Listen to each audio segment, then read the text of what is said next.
الله من الشيطان الرجيم بسم الله الرحمن الرحيم سبحان الذي أسرى بعبده ليلا من المسجد الحرام إلى المسجد الأقصى. یہ پورا مجمع جو آیا ہوا ہے اللہ اور اس کے رسول کی محبت میں آیا ہوا ہے. اللہ آپ کے آنے کو قبول فرمائے. اللہ پاک نے چند بڑی راتیں رکھی ہے، اس میں سے ایک شب معراج ہے. روایات ہے کہ ربیع الاول میں معراج ہوئی، محرم میں معراج ہوئی، رمضان جو بھی. مشہور یہ ہے کہ رجب کے مہینے میں معراج ہوئی اور 27 تاریخ کو معراج ہوئی جو آج کی رات ہے، 27 رجب. میرے بھائیوں، جب ہم اللہ کے رسول کی محبت میں آ ہی گئے تو جانے سے پہلے اللہ سے یہ وعدہ کر لینا اپنے اعتبار سے کہ اب جو زندگی گزرے گی رب وہ تیرے حکم کے مطابق اور پیارے نبی صلی اللہ علیہ وسلم کے طریقوں کے مطابق گزرے گی، ان کی محبت میں گزرے گی. ان کے دشمنوں کی محبت میں ہم زندگی نہیں گزاریں گے. ان کے دشمن جیسا کپڑا پہنتے ہیں ہم نہیں پہنیں گے.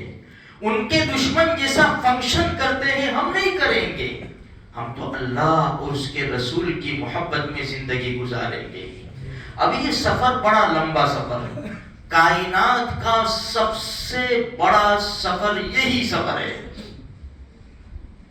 ایک ہی رات کے اندر جاگتے میں جسم کے ساتھ اللہ کے رسول صلی اللہ علیہ وسلم کو مسجد حرام سے مسجد اقصی، وہاں پر انبیاء کرام علیہ السلام کو 2 رکعت نماز پڑھائی ہمارے نبی نے.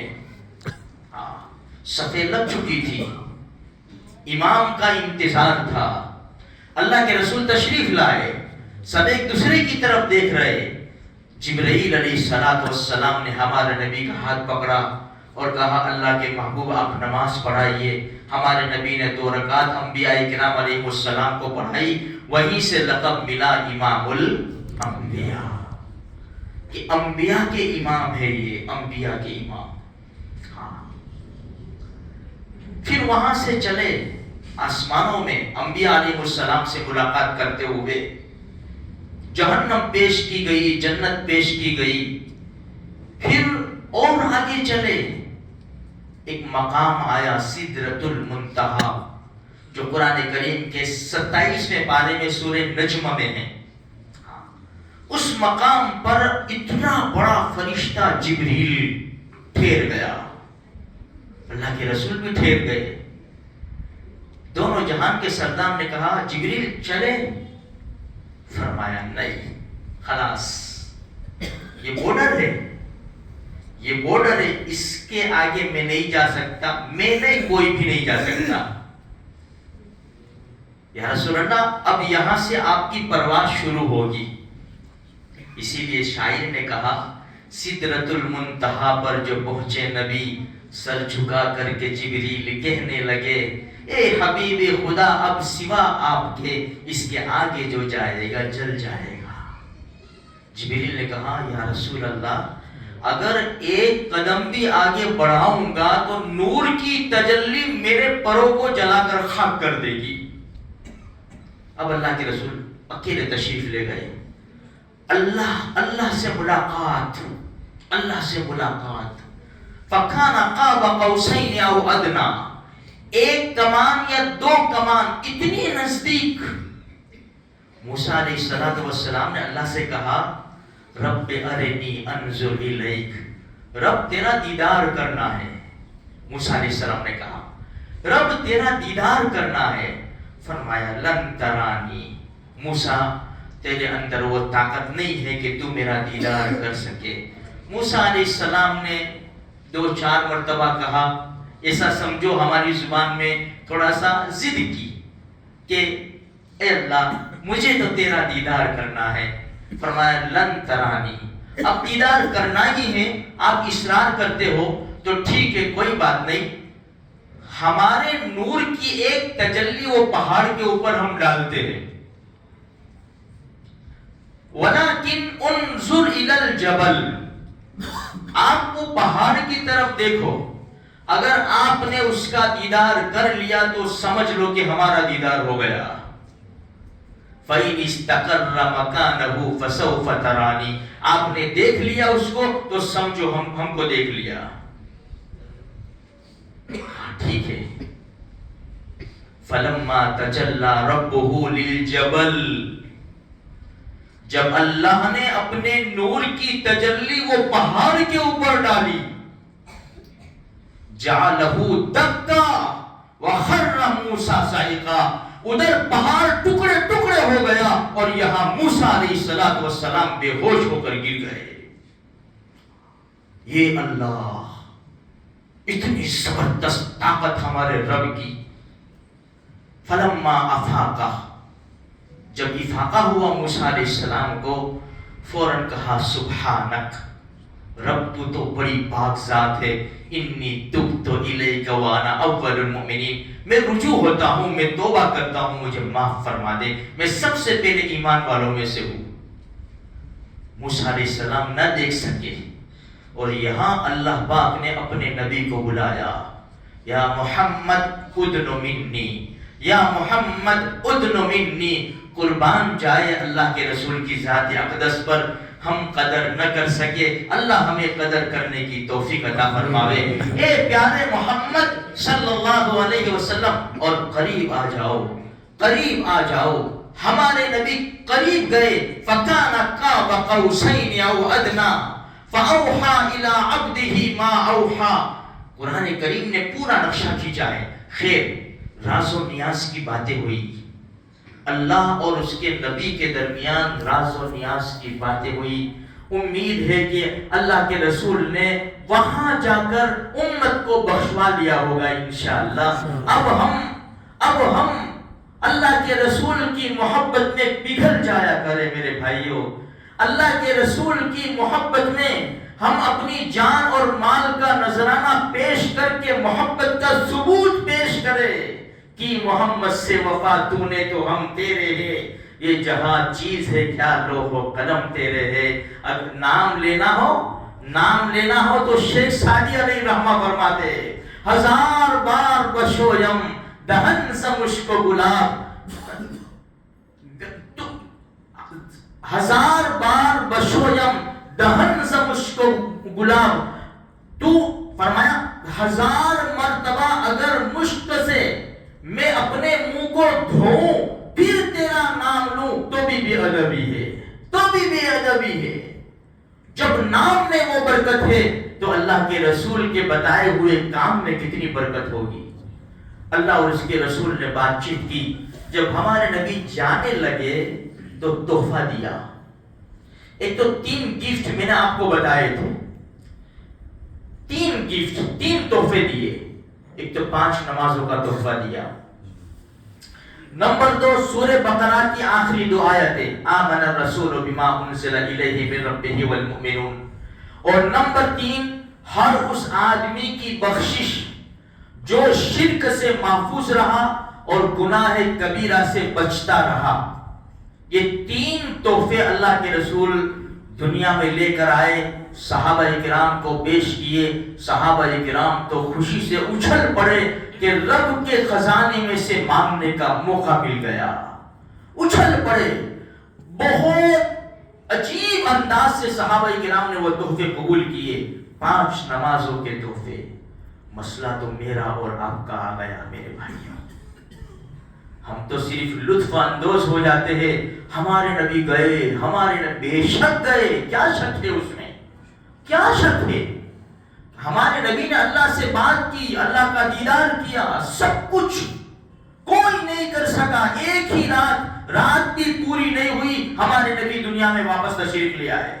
ایک رات کے اندر یا رات کے کچھ حصے کے اندر اتنا لمبا سفر کوئی نہیں کر سکتا. بس یہ باتیں کر کے ہم چپ ہو جاتے ہیں. لیکن جو تحفہ اللہ کی طرف سے لا کر ہمیں دیا، ہم نے اس کو قبول کیا. مسئلہ تو ہمارا آتا ہی. صحابہ کرام تو کامیاب ہو گئے. وہ فلسطین والے بھیڑ ہے، میلوں تک کئی کلومیٹر تک مکان کا نام و نشان نہیں ہے، ملبہ پڑا ہوا ہے۔ جب غزہ میں تشریف لائے سب سے پہلے انہوں نے کیا بنایا؟ مسجد۔ جس مسجد سے ہم دور بھاگ رہے ہیں، جس مسجد سے دور بھاگ رہے، مسجد میں کیوں آنا ہوتا ہے؟ نماز کے لیے۔ اور نماز قرۃ عینی فی الصلاۃ، میرے اور آپ کے نبی نے فرمایا نماز میں میری آنکھوں کی ٹھنڈک ہے۔ آیا ہم ٹھنڈک پہنچا دی؟ انہوں نے تو ٹھنڈک پہنچا دی۔ اللہ کے رسول نے استقبال کر لیا ہوگا ان کا، ان کے جنت میں محلات تیار ہو گئے، ان کی روحیں سیر کرتی ہوگی۔ مسئلہ ہمارا ہے، مساجد ہے، اذان ہو رہی ہے، کہیں ایسا نہ ہو کہ جس طرح باہر ہم نے قدر نہیں کی، ہمارے اوپر نمازوں کی پابندی لگا دی گئی، کہیں ایسا نہ ہو اذانوں کے اوپر بھی پابندی لگا دی جائے۔ وقت دور نہیں ہے اگر ہم نے قدر نہیں کی میرے بھائیوں۔ اپنے بزرگان دین تو کہہ کر گئے ہیں کہ قدر کر لو ورنہ وقت ایسا آئے گا دشمن تیار ہے۔ ان کی پلاننگ تو برسوں سے ہے کہ آہستہ آہستہ یہ کرنا ہے، لیکن اگر ہم مضبوط رہے، ہمارا ایمان مضبوط بنا رہا، تو پھر انشاءاللہ دنیا کی کوئی طاقت ہمارا بال بیکا نہیں کر سکتی۔ ورنہ ہم نے مساجد کو چھوڑ دیا، ہم نے نمازوں کو چھوڑ دیا تو پھر قصور ہمارا ہے، مجرم ہم ہیں۔ 5 نمازوں کا تحفہ دیا ہے میرے بھائیوں۔ آج اٹھنے سے پہلے اللہ سے وعدہ کر لو کہ انشاءاللہ اب نمازیں نہیں چھوڑیں گے۔ ہاں، امت کا بہت بڑا طبقہ ہے، بہت بڑا طبقہ نمازیں نہیں پڑھتا۔ میں نے ایک مثال بھی دی تھی آپ کو، ہم تو محتاج ہیں یار، گناہوں کے دلدل میں زندگی گزار رہے، ہم گناہوں کے دلدل میں زندگی گزار رہے، اور یہ نمازیں اتنی، بھائی کچھ کر کے تو جانا ہے نا، اللہ کے سامنے خالی ہاتھ جائیں گے ہم لوگ؟ کچھ کر کے جانا ہے۔ ہم تو غریب لوگ ہیں نیکیوں کے اعتبار سے، نیکیوں کے اعتبار سے بہت غریب لوگ ہیں۔ ایک غریب آدمی ہے، بہت غریب، پیسے کا محتاج، اس کو جیب میں سے نکال کر 500 کی 5 نوٹ دیں گے تو کیا خیال ہے؟ نہیں لے گا وہ تو لے لے گا، بھائی میں تو پیسوں کا محتاج ہوں۔ وہ ایسا تھوڑی کہے گا 2 لے لو، 3 لے لو، 4 لے لو، نہیں مجھے تو ضرورت نہیں ہے۔ ہم نے یہی کیا، اللہ کا دیا ہوا تحفہ لانے والے اللہ کے رسول صلی اللہ علیہ وسلم 5 نماز ہم کو دی، کسی نے 2 لی، کسی نے 3 لی، کسی نے 4 لی، بہت کم لوگ بچے 2-5% جنہوں نے 5 نمازیں لی۔ اور اوہو کتنے لوگ تو ایسے بہادر نکلے، اپنوں کو ضرورت نہیں ہے، نماز ہی نہیں، صرف جمعہ کی نماز، تو کیا خیال ہے؟ اللہ کے رسول حوض کوثر پر اپنے مبارک ہاتھوں سے جام کوثر پلائیں گے، شرم نہیں آئے گی ہم کو؟ ایک بات بتا کر اپنی بات ختم کروں۔ صحابہ کرام نے اللہ کے رسول سے پوچھا، اے اللہ کے پیارے رسول صلی اللہ علیہ وسلم، ہم نے آپ کو دیکھا ہے، آپ نے ہم کو دیکھا ہے، آپ ہمیں پہچانتے ہیں، ہم آپ کو پہچانتے ہیں، قیامت کے میدان میں بھی پہچان لیں گے، لیکن آپ کے دنیا سے پردہ فرمانے کے بعد جو امت آئے گی، نہ انہوں نے آپ کو دیکھا نہ آپ نے ان کو دیکھا، یا رسول اللہ قیامت کے دن ان کو کیسے پہچانیں گے؟ ہمارے نبی نے فرمایا ان کے وضو کے اعضاء، چہرہ، ہاتھ، سر اور پاؤں، وضو کے 4 فرض ہیں، یہ چمکتے ہوں گے، چمکتے ہوں گے، میں فوراً پہچان لوں گا کہ یہ میرا امتی ہے۔ اب یہ کب چمکیں گے؟ انسان وضو کرے گا جب، اور وضو کب کرے گا؟ جب نماز پڑھے گا۔ ایک ہفتے میں 1 مرتبہ اگر وضو کی، کہاں سے چمکیں گے؟ کہاں سے چمکیں گے؟ دن میں 1-2 مرتبہ وضو کی، کہاں سے چمکیں گے؟ اس لیے میرے بھائیوں ہوش میں آنے کی ضرورت ہے، ہوش میں آؤ۔ یہ نوجوانوں کی بہت زیادہ ضرورت ہے۔ اگر ان کے ہاتھوں میں رات دیر تک فون رہا، یہ امت کا بیڑا غرق ہو جائے گا۔ بڑوں نے تو کام کر لیا، اب ان کے اعضاء جواب دے چکے، اب پوری نیا، پوری کشتی ہماری دین کی پوری کشتی نوجوانوں کے ہاتھ میں ہے. یہ ملاح ہے، یہ کپتان ہے، یہ کشتی بان ہے، یہ کشتی چلانے والے ہیں. اگر کشتی چلانے والا کھیل میں مشغول ہو گیا تو پانی اندر آ جائے گا اور کشتی میں بیٹھنے والے سارے ڈوب جائیں گے. نوجوانوں سے، بچوں سے بہت عاجزانہ گزارش ہے، فون کو پٹکو، رکھو، اللہ کا قرآن ہاتھ میں لو، تسبیح لو، اللہ کے رسول پر درود شریف پڑھو، سوچو، فکر کرو اس امت کو کفر شرک سے کیسے بچانا ہے، ہماری نوجوان نسل کو کفر شرک سے کیسے بچانا ہے. ہماری بہت بڑی ذمہ داری ہے، ورنہ کل قیامت کے میدان میں ہم اپنے نبی کو کیا جواب دیں گے؟ ہمارے اوپر بوجھ ہے، ہمارے کندھوں پر بوجھ ہے. اس لیے میرے بھائیوں بہت فکر کی ضرورت ہے. صرف تقریریں سن لینا، راتوں کو چند رکعتیں عبادت کر لینا، اس سے کام نہیں بنتا ہے. ہمیں بالکل صحیح طریقے پر آنا پڑے گا. دیکھو یہ اگر 27 جو رجب مشہور ہے، یہ کوئی خاص عبادت اس میں ہے نہیں. دن کا روزہ بھی کوئی خاص نہیں ہے. بھائی جتنے روزے رکھنے چاہو رکھ سکتے، جتنی جیسی بھی عبادت کرنی چاہو کر سکتے ہیں. خصوصاً جب اللہ پاک ہم کو توفیق دے دے میرے بھائیوں، 2 رکعت نماز پڑھ کے فلسطین والوں کے لیے خصوصاً دعا کرے. خصوصاً بہت زیادہ ضرورت ہے دعاؤں کی.